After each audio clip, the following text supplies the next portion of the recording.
The auction master lifted his gavel, and Eleanor Hayes knew she was about to lose her children. The sound of the wind cut through Covenant Creek like a blade, sharp and unforgiving, and the cold bit into her skin as if it wanted to claim her too. 30 seconds. That was all the law allowed. 30 seconds to become someone's wife or watch officials tear her family apart and send her children in different directions across the frontier like unwanted freight. 7 small hands clutched her worn wool coat. The coat had been mended 3 times and still looked tired, much like Eleanor herself. She stood straight anyway. Her knees shook, and her fingers were numb inside thin gloves, but she would not bend. She had learned long ago that weakness invited cruelty. The crowd watched her with blank faces. Some looked bored. Some looked annoyed. Others stared at her like she was a bad deal no one wanted to make. The 47th man had already turned away. She had heard the words whispered and laughed aloud. Fat, undesirable, burden. Eleanor did not cry. Tears had never fed a child. Her oldest, Sarah, stood close at her side. 13 years old with eyes too grown for her age, she tried to be brave. Thomas, 11, squared his shoulders like a man, though his jaw trembled. James and William stayed quiet, watching the men the way hunted animals watched wolves. Margaret and Catherine held hands, fingers locked tight. Little Edward, only 3, hid behind Eleanor's skirt and peeked out with wide, frightened eyes. Eleanor Hayes, widow. Age 32. 7 children, ages 3 to 13. A few men laughed. Others shifted their weight, already thinking about cost, about mouths to feed, about work. No one thought about her courage. No one thought about her heart. Opening bid $75, the auction master said, includes transport, settlement fees, and the children. Silence followed, the kind of silence that made the world feel cruel. Eleanor had known this might happen. She had known it back in Philadelphia when she signed the papers. She had known it when she sold the last of her furniture and watched her children eat their final warm meal in a cramped city room. Debt collectors did not care if your children were hungry. Factory bosses did not care if your bones ached. The West had sounded like hope, and hope, even desperate hope, was better than watching your babies starve. 70, the auction master tried again. A man in a beaver hat spat into the mud. Too fat, he said, like he was talking about a broken wagon. 7 brats might as well buy a plague. Sarah's hand slipped into Eleanor's. Eleanor squeezed back, steady and sure, because her children needed something steady. 50, the auction master said, his voice sharp now. Last call. Behind the platform, 2 officials waited with papers ready. Eleanor recognized the thin woman with the tight mouth, Mrs. Tibb, Cromwell from the Bride Society office. Those papers were the backup plan, orphanage placements, work farms, a legal knife ready to cut her family into pieces. The auction master lifted his gavel higher. If no bid is received, he announced, the children will be remanded to territorial custody under the Orphan Placement Act. Edward made a small sound. Mama. Eleanor bent down, ignoring the pain in her knees, and touched his red cheek. Hush, love. Be brave just a little longer. She stood again and faced the crowd. Most men looked away. A few stared back with hard, measuring eyes. None of them saw the woman who had kept 7 children alive through a Philadelphia winter on pennies and grit. They only saw her body and her burden. Going once, the auction master said. Eleanor's heart hammered in her ears. Going twice. Sarah's tears fell silent. Thomas clenched his fists. The younger children pressed together like they could disappear. Gone. A voice cut through the air from the back of the crowd. Deep, rough. Like stone breaking loose from a mountain. I'll take her. Every head turned. The man who stepped forward did not look like he belonged in town. He looked like he belonged to the mountains themselves. Tall and broad, dressed in buckskin and fur, boots leaving deep prints in half-frozen mud. Dark hair fell past his shoulders, streaked with gray. His face was hard, sharp cheekbones, a jaw like carved stone, and eyes the pale color of winter ice. The crowd parted for him without thinking. The auction master blinked. "You'll take her. You know she has 7 children." "All 7, the man said without hesitation. A murmur rolled through the crowd. Shock, not kindness. Someone whispered his name like a warning. Caleb Roar. Eleanor's stomach tightened. She had heard that name before she ever stepped onto the platform. The mountain man. The one who barely came down. The one people said had blood on his hands from the war. Caleb stepped closer, his eyes moving over the children, sharp but not unkind. Then he looked at Eleanor. She met his gaze and did not look away. "How much?" he asked. "The current offer is 50, the auction master said. Caleb's mouth tightened. 300. The crowd gasped. Mrs. Baldwood. Cromwell's head snapped up. Even she looked shaken. "That covers everything," the auction master stammered. "Passage, settlement, provisions." "Good," Caleb said. "Then stop wasting time." The gavel came down, not like a sentence, but like a door closing on one life and opening into another. Eleanor felt dizzy, relief tangled with fear. A man did not pay $300 for nothing. Caleb turned to her. "You understand what this is? A marriage contract," Eleanor said, her voice steady. "Shelter and food for work. A roof for my children." "That's right," he said. "I've got a homestead in the high country. Rough travel. Long winters. Work is hard. Your children will work too. Everyone earns their keep. I'm not selling dreams. I'm offering survival." He paused. "You want it or not?" Eleanor looked at her children. 7 lives waiting on her answer. She glanced once at the officials and their papers, then back at Caleb Roar. "I want it," she said. "I accept." They left Covenant Creek within the hour. Caleb's wagon was sturdy and packed with supplies. He lifted the smaller children into the back with ease. Then he offered Eleanor his hand. His palm was calloused and warm. She took it because she had no other path left. The town fell behind them. Eleanor did not look back. The land opened wide and wild. Sage, tough grass, dark stands of pine. Mountains rose ahead like teeth against the sky. The children huddled under blankets, whispering. Sarah watched Caleb with careful eyes. For a long time he did not speak. "You warm enough?" he asked at last. "Yes," Eleanor said. "The children too." He nodded. "Blankets in the back if you need more." It was not softness, but it was care. As the trail climbed and the air sharpened, Eleanor watched his hands on the reins. Steady, scarred.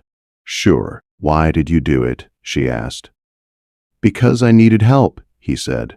"And I don't leave children to be torn apart by paper men." By dusk, the wind smelled like snow. Eleanor pulled her children close and stared into the dark ahead, wondering what kind of man bought a family no one wanted.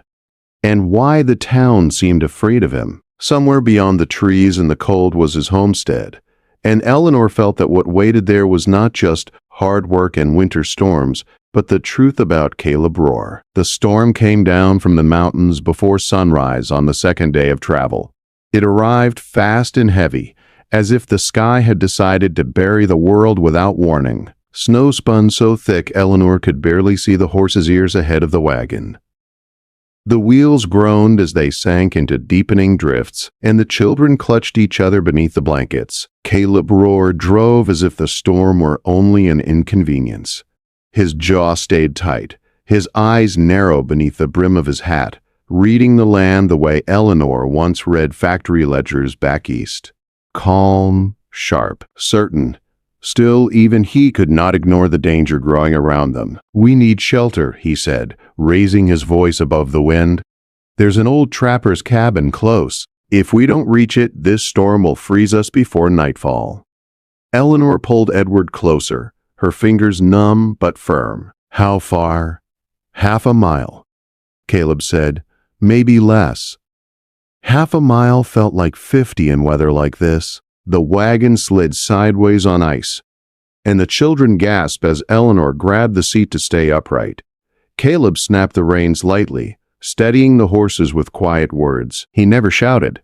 That surprised her.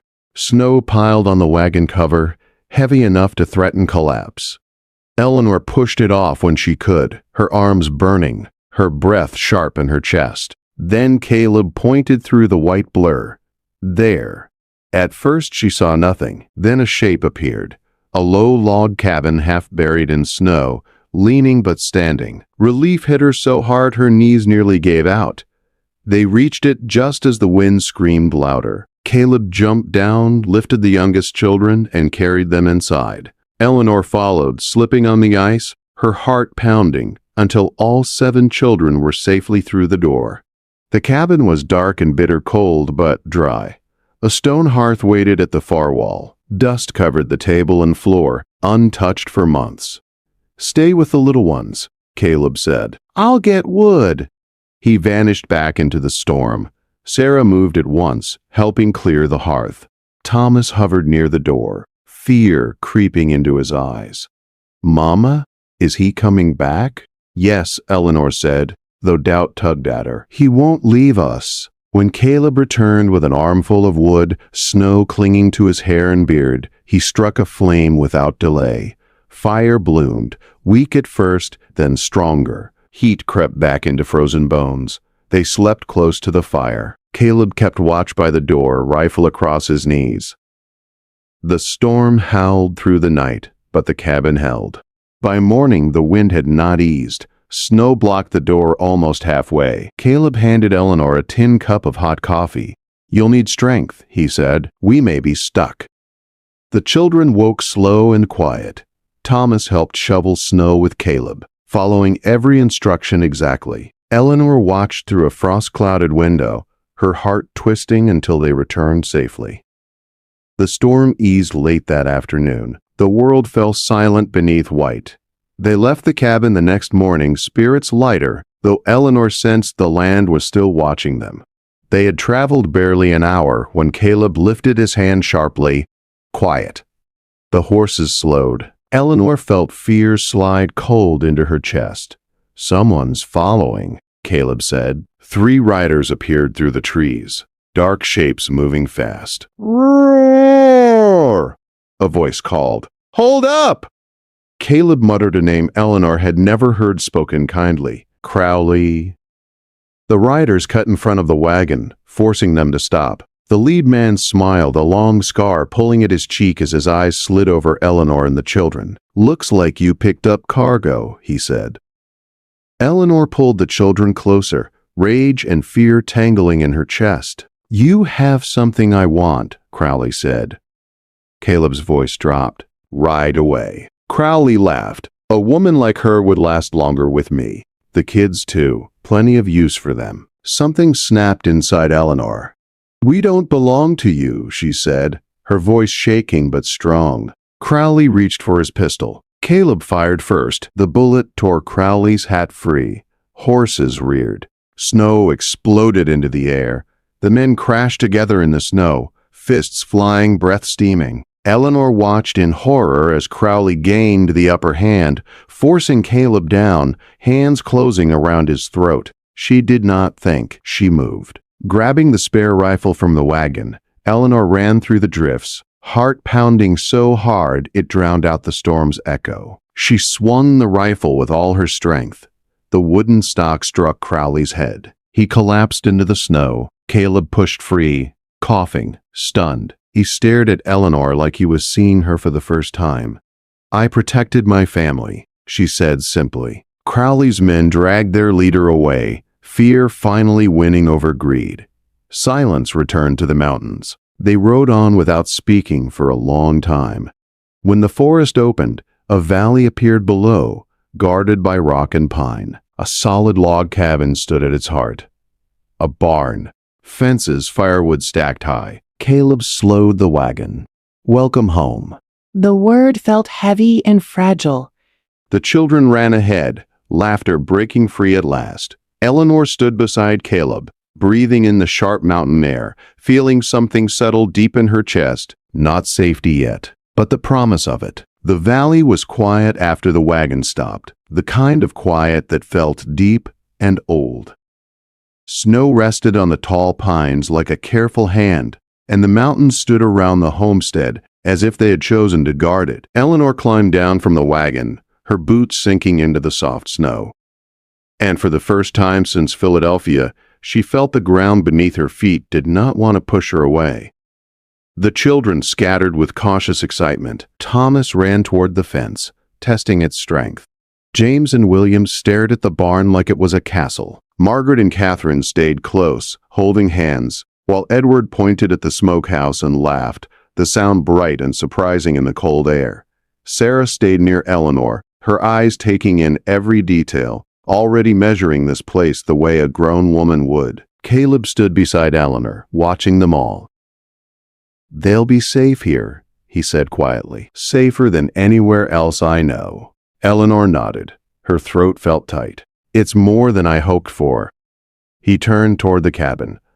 "Let's get them inside. Cold will creep up fast." The cabin was solid and warm, built with care and patience. Inside there was space enough to breathe. A long table, shelves lined with jars, hooks for coats, a wide hearth that promised heat even in the worst winter. Eleanor moved through the room slowly, touching the edge of the table, the back of a chair, as if making sure it was real. That first night, they ate stew Caleb had prepared earlier, thick and filling. The children ate until their bellies were full, then ate a little more just to be sure. Eleanor watched them, her chest aching with relief. No one rushed them. No one counted bites. Later, after the children were asleep in makeshift beds near the fire, Eleanor stood alone at the window. Moonlight spilled across the snow, turning the valley silver. Caleb joined her, keeping a careful distance. "You were brave today," he said. "So were you," she answered. He shook his head. "I've fought men before. That wasn't new. What you did was." Eleanor thought of Crowley's hands on Caleb's throat, thought of the way fear had vanished when her children were threatened. "I won't let anyone take them," she said. "Not ever again." Caleb studied her, then nodded once. "Neither will I." Days passed, then weeks. Winter settled in hard, but the homestead held. The children learned their chores quickly. Thomas helped with wood.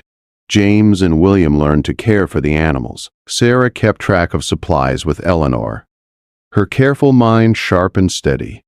Margaret and Catherine learned to cook simple meals, laughing when flour dusted their noses. Edward followed Caleb everywhere, his small boots leaving uneven tracks in the snow. Eleanor worked from dawn to night. She cooked, cleaned, mended, and managed the household with quiet skill. She stretched supplies without complaint and kept peace among tired children. Caleb noticed everything, even when he said little. One evening, as snow tapped softly against the windows, Caleb spoke while sharpening a tool. "Town will talk," he said. "They always do." "They already did," Eleanor replied. "I survived that." He glanced at her. "Crowley won't forget." "I won't either," she said. Caleb nodded. "If he comes back, he won't leave." Spring came slow but sure. Snow melted into rushing streams. Green pushed through the brown earth. The children laughed more. Eleanor laughed too, sometimes without realizing it. Strength returned to her body, not the strength others judged, but the kind that let her rise each morning without dread. One afternoon, a rider appeared at the edge of the valley. Eleanor felt fear rise, sharp and fast, but Caleb only watched calmly. The rider stopped at the fence and raised his hands. It was a lawman from Covenant Creek. "I heard Crowley was run out of the lower valley," he said. "Men say he won't be coming back this way." Caleb said nothing. Eleanor stood beside him, her shoulders square. The lawman looked at her, then at the children playing behind the cabin. "You built something solid here?" he said. "Not many do." After he left, Eleanor exhaled slowly. Caleb looked at her. "It's over." She nodded. "I believe it." That night, they sat on the porch as the sun dipped behind the mountains. The children's voices floated from inside, warm and safe. Caleb rested his elbows on his knees. "I told you once I wasn't looking for a wife," he said. That hasn't changed. Eleanor turned to him, calm and steady. I wasn't looking to be saved. A small smile touched his mouth. Good. He faced her fully. But I was looking for someone who could stand beside me. Someone who wouldn't break. Someone who would choose this life. Eleanor looked out at the land, at the cabin, at the mountains that no longer felt like enemies. She thought of the auction platform, the gavel, the papers waiting to tear her children away. I choose this, she said again, every day. Caleb reached for her hand, not rushed, not demanding. When their fingers met, it felt right, solid, earned. By summer, word had spread, not about the auction, not about the price, but about the woman who stood strong in the high country. About the mother of 7 who faced down a dangerous man and did not flinch. About the mountain homestead that thrived when others failed. Eleanor Hayes was no longer a burden in anyone's story. She was the heart of her own. And in the quiet valley, surrounded by her children's laughter and a man who saw her worth from the start, Eleanor finally knew what it meant to belong.